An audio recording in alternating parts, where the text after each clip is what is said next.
Hello नमस्कार अनि हार्दिक स्वागत छ यहाँहरू सम्पूर्णलाई मेरो नुमिनमा युट्युब च्यानलमा। आज चाहिँ म तपाईँहरूलाई एउटा भिडियो देखाउन लागिरहेको छु, जुन चैत 2 गते र हिजो राति यो चैतको 6 गते आएको हुरी बतासले गरेको क्षतिको बारेमा रहेको छ। यो भिडियो चाहिँ मेरो यो करिब 23 रोपनीमा रोपेको आफ्नै टमाटर खेतीको रहेको छ। यो मेरो टमाटर खेती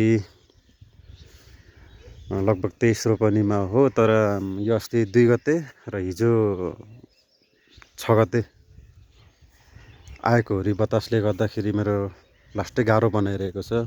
टनेलहरू यसरी बाङ्गो बनाइदिएको छ हावाले गर्दाखेरि। अनि यो चाहिँ बाङ्गो मात्र बनाएको छ, तर म अहिले फेरि यता देखाउँछु। यहाँ तल देखिरहेको छु, त्यहाँ चाहिँ तल्लो गराको छानो नै माथिल्लो गरामा पुऱ्याएको छ, माथि अर्को टनेल माथि चढाएको छ। हामी किसान यो जुन हामीले खेती गर्छौँ, यो हाम्रो खेती जमिनमा हामीले बिउ खसाएदेखि नपाकुन्जेलसम्म हामीलाई टेन्सन हुन्छ। अब हुरी बतासले लान्छ कि, यसलाई मल पुग्दैन कि, पानी पुग्दैन कि। मल अब यति धेरै खेती गरिरहेको छ, अब अहिले मल हाल्ने बेला भइसकेको छ। अहिले जहाँ खोज्दा पनि मल छैन हुन्छ।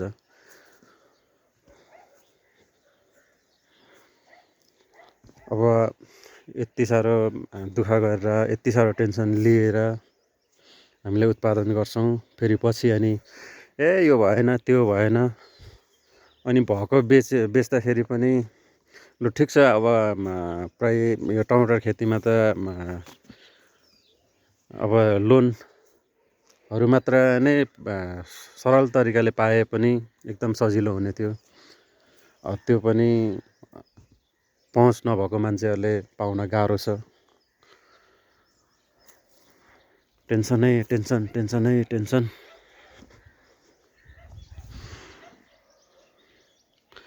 यिनीहरू चाहिँ यो 23 रोपनीमा लगाइसकेको टमाटर खेती हो। अब यहाँदेखि यता चाहिँ फेरि लाउनै बाँकी छ। बाटो पनि अप्ठ्यारो।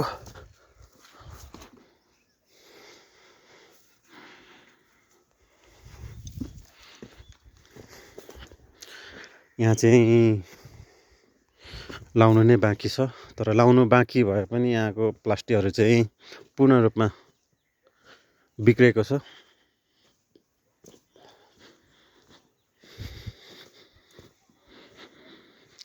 तपाईँले देख्न सक्नुहुन्छ, यसरी सबै भङ पारिसकेको छ प्लास्टिक र हावाले।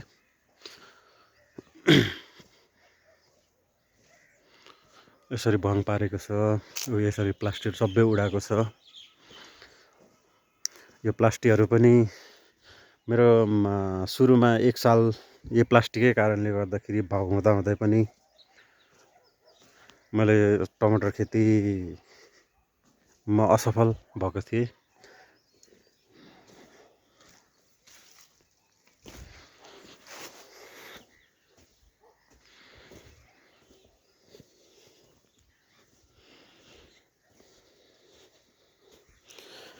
यो म जस्तो किसान अरूले के सोच्नुहुन्छ थाहा भएन, तर म चाहिँ के भन्छु भने हामी खेती गर्ने मान्छेलाई, मेरो विचारमा चाहिँ, अब अरूको विचारमा के छ थाहा भएन, हामी यो खेती गर्ने मान्छेलाई अनुदान, राहत त्यस्तो भन्दा पनि हामीले सरल तरिकाले एउटा लोन सरकारले व्यवस्था गरिदिनु भयो भने, हामी जस्तै अब यो साल म यस्तो गर्छु, अर्को साल यस्तो गर्छु भनेर योजनाका साथ अगाडि बढ्न सक्थ्यौँ होला।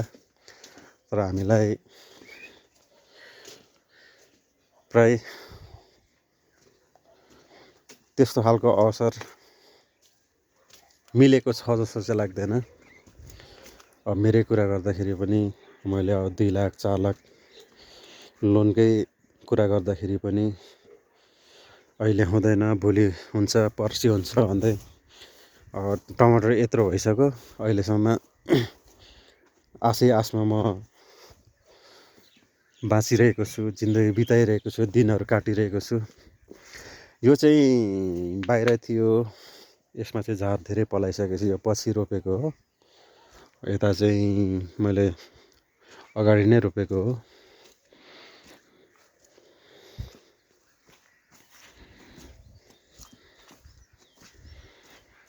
आज म मेरो पुरै 23 रोपनीको फिल्ड तपाईँलाई देखाउनेछु। यहाँ पनि पछि रोपेको हो। अब यहाँ यो झार गोड्ने बेला भइसकेको छ। झार गोडेर ठक्क मलहरू हाल्न पाए यो अझ राम्रो हुन्थ्यो।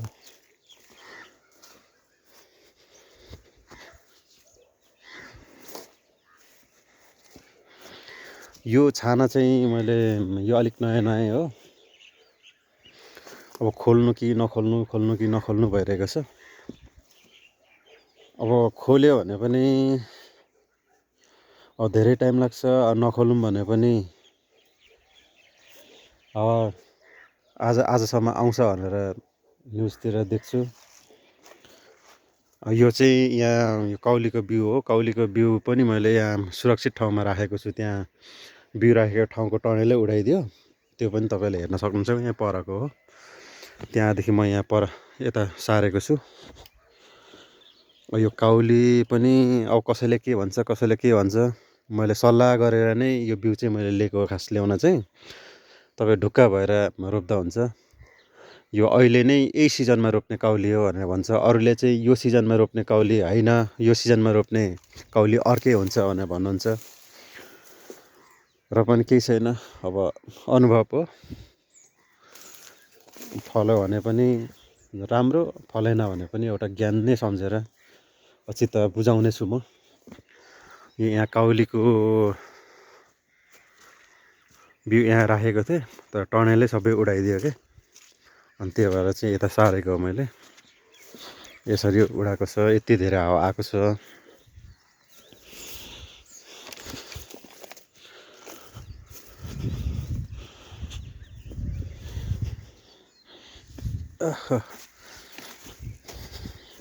यताको प्लास्टिकहरू हुने चाहिँ खोलेको छु, अरू सबै उडाएको छ। यो यहाँ चाहिँ यो झार गोड्ने बेला भइसकेको, तर आज चाहिँ बहिनीहरूको छुट्टी छ। मेरोमा काम गर्ने बहिनीहरूको छुट्टी छ। त्यो भएको हुनाले चाहिँ यो आज शनिबार हो। छुट्टी भएको हुनाले चाहिँ यहाँ गोडिएको छैन। मासिरा चाहिँ गोडिसकेको हो। अब यो यहाँ बाँकी छ गोड्नु, अनि यहाँ बाँकी छ। झार यस्तो उम्रिन्छ। हुन चाहिँ मल्चिङ लाउनु चाहिँ एकदम राम्रो हो, तर मैले चाहिँ लाइनँ मल्चिङ। किनभने अब मल्चिङ त्यही त हो। अब हामी अब पैसा नहुने मान्छेलाई चाहिँ अति नै गाह्रो हुने कि। अब मल्चिङ लाउँदा मात्र अब लगभग 1 लाख जतिको जान्छ मल्चिङ प्लास्टिकमै। त्यसपछि त्यो फिट गर्नलाई 25-30 हजार त लागि नै हाल्छ फिल्डमा। त्योभन्दा त बरु खेतालाहरूलाई लाउने, यताउता यो बेलैमा यो झार फुल्नु अगाडि नै गोडेर मारिदियो भने त्यति धेरै समस्या पर्दैन भन्ने एउटा प्लान योजनाले गर्दाखेरि मैले त्यही मल्चिङ बिना नै हालेको हो। ठिकै छ अब अहिलेसम्म। अब हिजो असिना पनि आयो, असिनाले अलिअलि कुटो पनि। डर लागिरहेको थियो, तर धन्न केही पनि भएन। पत्तामा अलिअलि चोट लागेछ। यो यहाँको टनेल हो, यहाँ माथि पुऱ्याएको छ क्या, हेर्नु न।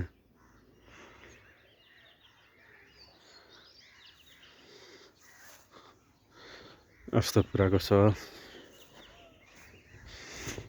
यो चाहिँ पछि रोपेको हो, त्यही भएर यहाँ झार पनि पलाएको छैन, बोटहरू पनि सानो छ। यो चाहिँ अर्ग्यानिक मल हो, यसलाई पनि हाल्न पाएको छैन मैले। अब हाल्नुपर्ने, बहिनीहरूको छुट्टी छ। अब हिजो हाल्नु भनेको, अब हिजो हाल्नु पनि पाइएन हुरी बतासले गर्दाखेरि। झार यहाँसम्म गोडियो। यहाँ झार उखाल्दै पानीले भेटेर छुट्टी गर बहिनीहरूले। अनि यहाँदेखि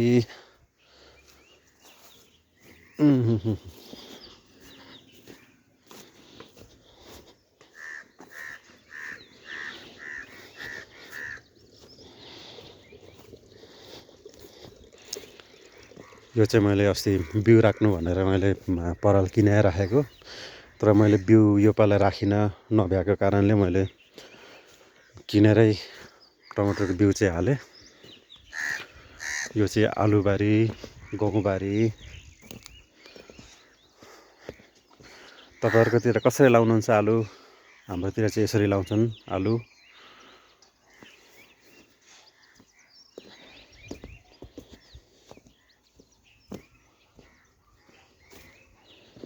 यो बकुल्ला।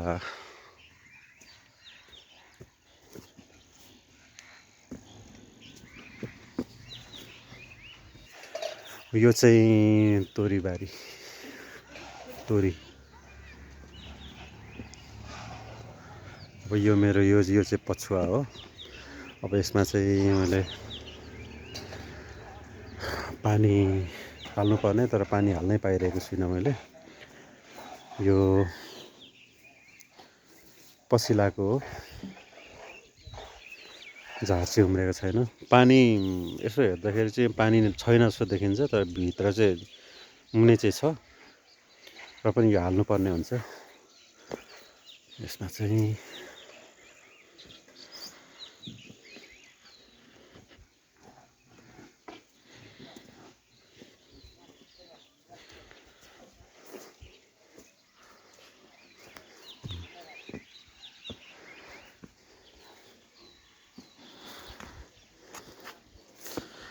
यो चाहिँ गोबर हो, हिजो झारेको हो। अघि मैले सुरुमा देखाएको टनलमा हाल्नुको लागि हो। उता माथिसम्म हो मेरो चाहिँ। अब यो बाँसहरू चाहिँ मेरो जुन क्षति भएको छ त्यसमा रिपेयरिङ गर्नुको लागि ल्याएको बाँसहरू हो। काटिसकेको छ, नभ्याएको हुनाले त्यही काटेर राखिरहेको छु।